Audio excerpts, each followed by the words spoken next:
Assalamualaikum teman-teman, seperti biasa sebelum mulai Mimin mendoakan semoga teman-teman semua selalu dalam keadaan sehat walafiat. Oke, kali ini kita akan melanjutkan Martial Master versi novel bagian 1170. Bagi yang baru bergabung, selamat bergabung. Dan bagi yang belum subscribe dulu lah agar Mimin tambah semangat lagi nih bikin videonya. Oke, kalau sudah kita langsung masuk ke isi ceritanya.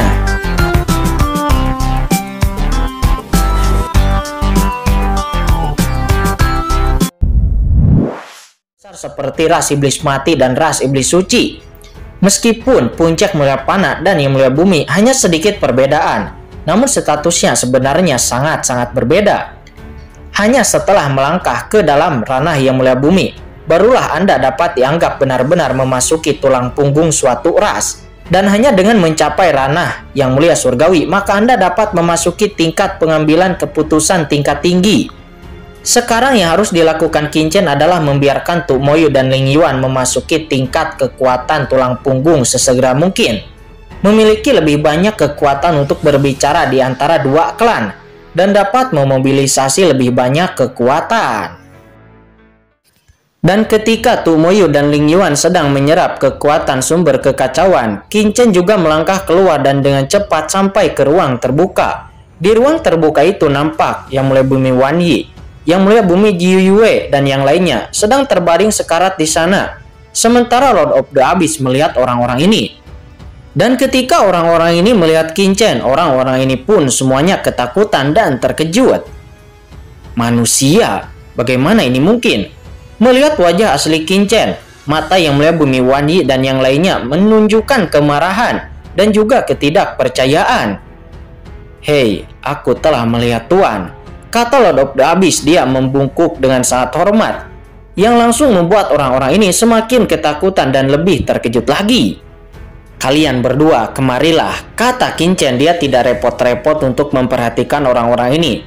Qin Chen lalu mengangkat tangannya dan langsung mengambil dua orang puncak mulia bumi dari ras iblis mati dan juga ras iblis suci. Dan lalu sosok Qin Chen pun menghilang dari sana. Apa yang ingin kamu lakukan? Dua puncak mulia bumi dari ras iblis suci dan ras iblis mati itu berkata dengan gemetar. Sebelum mereka dapat menyelesaikan kata-kata mereka, mereka telah melihat Tu Moyu dan Ling Yuan di sumber kekacauan dan mata mereka berdua pun semakin membulat. Mengapa putra iblis dari ras iblis mati saya dan juga putra iblis dari ras iblis suci ada di sini? Pada saat ini, mata kedua puncak yang mulia bumi dari klan iblis mati dan juga klan iblis suci itu nampak penuh dengan ketakutan. Pada saat ini Tu Moyu dan Ling Yuan sedang melayang di atas langit menyerap kekuatan sumber kacau yang bergulir. Namun tidak seperti mereka berdua ditangkap dan dibawa ke sini. Hahaha, kamu tidak perlu mengetahui ini. Tu Moyu dan Ling Yuan adalah putra iblis dari ras iblis Anda, dan mereka juga merupakan harapan ras Anda di masa depan. Demi rasmu, aku yakin keduanya harus rela berkorban demi ras Anda sendiri, kata Qin Chen berkata sambil tersenyum. Apa yang ingin kamu lakukan? Kedua puncak mulia bumi dari ras iblis mati dan ras iblis suci itu terasa dingin, dan ada ekspresi ngeri di mata mereka berdua. Mati. Qin Chen terlalu malas untuk menjawab. Dia hanya mengangkat tangannya dan lalu menggelegar. Dalam sekejap, aura kekacauan yang menakutkan langsung meledakkan kedua pria itu. Kekuatan klan iblis mati dan kekuatan klan iblis suci berubah menjadi lautan luas dan mengalir dengan cepat ke dalam tubuh Tu Moyu dan Ling Yuan. Apa? Keduanya berteriak, dan kemudian pengalaman, jiwa, kekuatan hukum, dan sumber seluruh tubuh mereka berdua semuanya sedikit demi sedikit ditelan oleh Tu Moyu dan Ling Yuan. Tidak, pada akhirnya jiwa mereka berdua ditelan seluruhnya oleh Tu Moyu dan Ling Yuan. Dan kemudian, boom, setelah Tu Moyu dan Ling Yuan menelan puncak mulia bumi dari kekuatan mereka, aura di tubuh mereka berdua dan cepat meningkat. Awalnya, Tu Moyu dan Ling Yuan telah meningkatkan kekuatan mereka secara ekstrim, dan sekarang mereka telah menelan gelombang seperti itu. Setelah kekuatan teror, sebuah terobosan akhirnya dimulai. Kekuatan yang mengepul mengalir ke dalam tubuh mereka berdua, menyebabkan mereka berdua langsung menerobos ke ranah yang mulia bumi. Aura mengerikan menyebar dari tubuh mereka berdua. Pada saat ini, Tu Moyu dan Ling Yuan Meskipun mereka hanyalah basis kultivasi yang mula bumi, namun aura yang bisa mereka pancarkan bahkan lebih menakutkan daripada dua tetua puncak mula bumi sebelumnya. Setelah menyerap sejumlah besar kekuatan kekacauan di dalam dunia kacau Qinchen, keduanya mengalami transformasi yang luar biasa. Setelah itu kemudian Qinchen mengangkat tangannya dan seketika dua buah kekacauan jatuh ke tangan Tu Moyu dan Ling Yuan. "Kalian berdua, makanlah buah kekacauan ini," kata Qinchen. "Tapi tuanku," Tu Moyu dan Ling Yuan memandang Qinchen dengan penuh semangat. "Ini adalah buah dari kekacauan. Jadi, apakah tuannya akan memberikannya kepada mereka berdua?" "Bagaimanapun juga, kalian berdua membuat terobosan setelah menelan puncak mula bumi dari ras kalian sendiri. Sekarang kalian telah mempunyai sumber dan aturannya. Meskipun itu tersembunyi dengan sangat baik, mungkin itu tidak menutup kemungkinan untuk terlihat. Karena begitu kamu menjadi kekuatan tertinggi dari kedua klan kalian, kamu tidak akan bisa menghitung apapun dengan baik," kata Qinchen. Dia sangat berhati-hati dalam melakukan sesuatu. Ras iblis mati dan ras iblis suci itu adalah ras teratas dalam ras iblis. Maka akan ada ahli teratas tertinggi di ras itu. Dan mungkin saja ahli teratas tertinggi itu akan memiliki metode yang luar biasa. Dan jika ahli teratas itu sampai melihat petunjuk kepada keduanya, maka mungkin Tu Moyu dan Ling Yuan akan berada dalam bahaya. Tetapi selama keduanya menelan buah kekacauan, dengan mengandalkan kekuatan kekacauan yang mengerikan pada buah kekacauan, mereka berdua dapat menyembunyikan sumber aturan pemurnian pada keduanya dan mencegahnya terlihat. Pada saat yang sama, mereka akan memiliki penjelasan eksternal sehingga tidak akan dicurigai. Menghadapi lawan seperti ras iblis, Qinchen tentu saja tidak berani gegabah. "Terima kasih tuanku," kata Tu Moyu dan Ling Yuan. Mereka berdua pun segera menelan buah kekacauan satu demi satu. Dan aura kekacauan yang menderu-deru muncul dari mereka berdua. Setelah beberapa saat, kesombongan mereka berdua ketika mereka menerobos benar-benar lenyap. Dan basis kultivasi mereka berdua sepenuhnya terkonsolidasi, bahkan tidak jauh dari ranah puncak mula bumi. Namun ini hanyalah basis kultivasi. Dalam hal kekuatan, Tu Moyu dan Ling Yuan telah mencapai tingkat puncak mula bumi. Saya khawatir rata-rata puncak mula bumi biasa tidak akan bisa menjadi lawan dari keduanya. "Ayo pergi," kata Qinchen. Dia sudah merasakan bahwa alam Dewa Piantin di luar sudah membuat raungan-raungan, dan retakan juga perlahan sudah muncul di kehampaan. Jelas sekali, alam Dewa Piantin ini telah berakhir dan pintu keluarnya telah muncul, dan semua orang akan segera dikeluarkan. "Tuanku, bawahan ini sedang menunggu perintah Anda kapan saja," kata Tu Moyu dan Ling Yuan. Mereka memberi hormat kepada Qinchen dengan sangat hormat. Lalu setelah itu mereka berdua pun segera meninggalkan lembah dan menghilang dari sana. "Aku juga harus pergi," kata Qinchen. Dia melihat retakan di langit. Kali ini alam Dewa Piantin, dia telah memperoleh terlalu banyak harta. Dan juga basis kultivasi Qinchen telah mencapai puncak Melapana. Dan hanya satu langkah lagi dari ranah yang mulia bumi. Namun Qinchen terus menekan dan tidak mencoba menerobos ranah yang mulia bumi. Karena bagaimanapun juga, alam Dewa Piantin adalah tempat yang sangat rahasia. Sebelumnya, ketika Qinchen menerobos ranah yang mulia di sini, samar-samar Qinchen merasakan aura guntur yang mengerikan menembus kehampaan. Tetapi karena alam Dewa Piantin itu tidak pernah meledak, itu jatuh lalu perlahan menghilang. Hanya saja napas penekan guntur yang mengerikan ini sepertinya masih ada, dan Qinchen tidak tahu kapan itu akan tiba-tiba turun.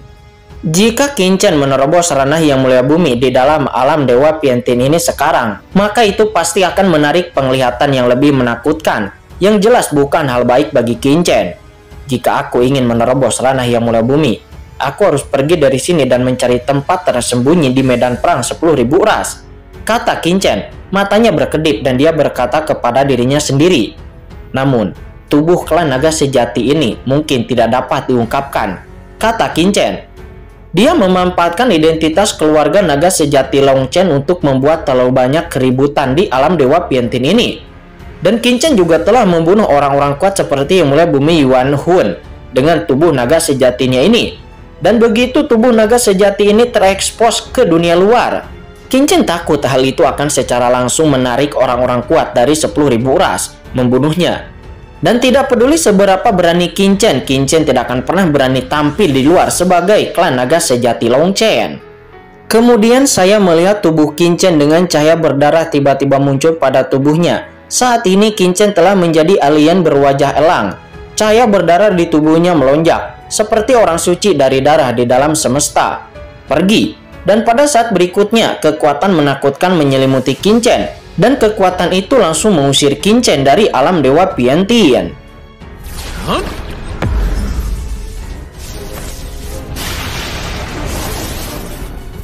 Scene kemudian berpindah, nampak di luar alam Dewa Piantin. Banyak orang kuat dari 10.000 ras telah menunggu di sini. Dan mereka tampak terkejut ketika melihat alam Dewa Piantin yang membuka pintu keluar, mendesir, dan aura mengerikan terus terbang keluar dari sana. Keluar, kali ini alam Dewa Piantin telah berakhir. Para master dari 10.000 ras semuanya melihat pusaran air di atas kepala mereka dengan kaget. Dari pusaran air itu banyak master yang pernah mengalami pengalaman alam Dewa Piantin terbang keluar satu demi satu. Beberapa ras teratas tiba-tiba bersorak ketika mereka melihat orang-orang dari ras mereka sendiri. Tetapi ras yang tidak melihat pemimpin kuat dari ras mereka sendiri keluar semuanya nampak panik. Dan jantung mereka berdegup kencang. Alam Dewa Piantin ini sangat berbahaya, terlebih lagi selama pengalaman alam Dewa Piantin ini. Di pintu masuk alam Dewa Piantin, kekuatan kesengsaraan guntur tiba-tiba muncul. Meskipun kekuatan kesengsaraan guntur ini tidak diketahui kapan itu menghilang. Namun, karena munculnya kesengsaraan guntur yang mengerikan ini, alam Dewa Piantin telah menarik perhatian orang-orang kuat dari semua ras. Beberapa dari 10.000 ras bahkan mengirim master terbaik mereka untuk mencegah kecelakaan. Kembali kepada Qin Chen, pada saat ini Qin Chen merasa bahwa dia dikelilingi oleh kekuatan mengerikan dari para dewa yang bersembunyi ke segala arah. Saat berikutnya, seluruh tubuh Qin Chen sepertinya memasuki kehampaan yang tak ada habisnya. Di pusaran ini, Qin Chen terus berputar. Ketika dia pulih, Qin Chen menemukan bahwa dia telah muncul di medan perang 10.000 ras. Tempat ini, kata Qin Chen seraya melihat sekeliling dengan curiga. Tiba-tiba hatinya terkejut. Sebab dia menemukan bahwa tempat kemunculannya sebenarnya adalah tempat dia memasuki alam Dewa Piantin. Apakah ini kebetulan? Atau apakah, kata Qin Chen, dia sedikit bingung. Perlu Anda ketahui bahwa ada begitu banyak pintu masuk menuju alam Dewa Piantin. Ketika Qin Chen memasuki alam Dewa Piantin, Qin Chen terbang mengelilingi camp Warajek selama beberapa hari sebelum bisa mencapai pintu masuk ke alam Dewa Piantin. Namun faktanya, pintu masuk ke alam Dewa Piantin terletak di berbagai tempat di medan 10.000 ras. Tempat yang dimasuki Qin Chen adalah sebuah pintu masuk, dan juga ada banyak pintu masuk di tempat lain untuk bisa memasuki alam Dewa Piantin. Dari pintu masuk ini, selama Anda melihat pusaran harta alam Dewa Piantin, maka Anda dapat memasuki alam Dewa Piantin melalui pusaran ini. Ini juga mengapa Qin Chen sebelumnya pada saat masuk tidak pernah bertemu dengan Tomoyu, Qiansu, dan juga Sangguan Wan Er. Pasalnya, pintu masuk yang mereka masuki sangatlah berbeda. Meskipun mereka bisa melihat satu sama lain di luar pusaran, namun mereka sama sekali tidak akan berada di tempat yang sama. Awalnya dalam imajinasi Qin Chen, harta alam Dewa Piantin ditutup dan semua orang seharusnya pergi secara acak. Tetapi Qin Chen tidak berharap untuk muncul lagi di posisi di mana dia masuk. Apakah ini suatu kebetulan? Atau apakah ini berarti tidak peduli dari pintu masuk mana seseorang masuk? Namun begitu mereka keluar, mereka akan kembali ke posisi masuk sebelumnya. Qin Chen lalu buru-buru menoleh. Dan pada saat ini, di dekat gurun di tempat Qin Chen berada, sekelompok sosok mulai muncul. Itu mereka, kata Qin Chen, matanya langsung tertuju kepada dua di antaranya dan pupil matanya tiba-tiba menyusut. Ketika alam Dewa Piantin dibuka, Qin Chen tercengang melihat Sangguan Wan Er di mulut pusaran air. Ketika sekelompok orang melihat ini, mereka langsung menyerang Qin Chen dan mencoba membunuh Qin Chen. Tetapi Qin Chen ada di tempat, beberapa orang dipenggal, tetapi beberapa lainnya selamat. Dan dua orang yang muncul di sini adalah dua orang yang selamat pada saat itu. Awalnya kedua orang ini berada di ranah yang mulia panah, namun sekarang saya melihat mereka lagi. Dan mereka berdua semuanya telah menerobos ke ranah yang mulia bumi. Tentunya mereka juga mendapatkan banyak manfaat di alam Dewa Piantin. Setelah melihat kedua orang ini, hati Qin Chen pun langsung tenggelam. Dia langsung mengerti bahwa mekanisme transmisi alam Dewa Piantin akan muncul dari sisi mana dia masuk. Tidak baik, kata Qin-Chen. Keringat dingin muncul di belakang punggung Qin-Chen. Scene kemudian berpindah lagi pada saat ini di berbagai tempat di medan perang 10.000 ras. Orang-orang kuat dari kekuatan-kekuatan tertinggi semuanya duduk di sini, diam-diam menunggu kemunculan kekuatan masing-masing. Di mana ras monster berada? Sekelompok master klan monster nampak memancarkan aura mengerikan. Mereka diam-diam menunggu di sini. Mereka tampak gugup. Dan kemudian, boom! Tiba-tiba di pusaran di depan, sejumlah sosok muncul. Nampak sosok-sosok itu adalah Yang Mulia Bumi Pesona Bayangan, Yang Mulia Bumi Serigala Surgawi, termasuk juga Pangeran Jinwu, Raja Iblis Kecil, dan juga yang lainnya. Sekelompok besar monster kembali satu demi satu. Nampak mereka memancarkan aura yang kuat. Hahaha, aku kembali. Lihat, napas Yang Mulia Bumi Pesona Bayangan sangat mengerikan. Apakah dia telah menerobos ranah Yang Mulia Surgawi? Ya, benar. Tuan Serigala Surgawi juga tampaknya memiliki napas surgawi. Banyak orang dari ras iblis nampak berbincang dan bersemangat. Selain penguasa bumi Yang Mulia Bumi Pesona Bayangan dan juga Yang Mulia Bumi Serigala Surgawi, ada juga ahli teratas puncak mana bumi dari ras iblis yang juga melangkah keluar, masing-masing memancarkan aura yang menakutkan. Di antara kerumunan, meskipun Pangeran Jinwu dan Raja Iblis Kecil jauh lebih buruk dalam kultivasi daripada Pesona Bayangan dan Serigala Surgawi, namun dalam hal status mereka, keduanya tidak kalah sama sekali. Dan di sana ada juga banyak klan di sekitar mereka yang bersemangat. Hahaha, sepertinya kamu mendapat banyak hal kali ini. Di antara ras monster, tiba-tiba suara gemuruh bergema. Dan kemudian, seorang master monster kuat dari ras monster datang dengan aura yang menakutkan. Dia dikelilingi oleh aura yang sangat menakutkan seperti dewa. Bahkan Yang Mulia Bumi Pesona Bayangan dan Yang Mulia Bumi Serigala Surgawi nampak tertekan. Dan napas orang ini sangat kuat.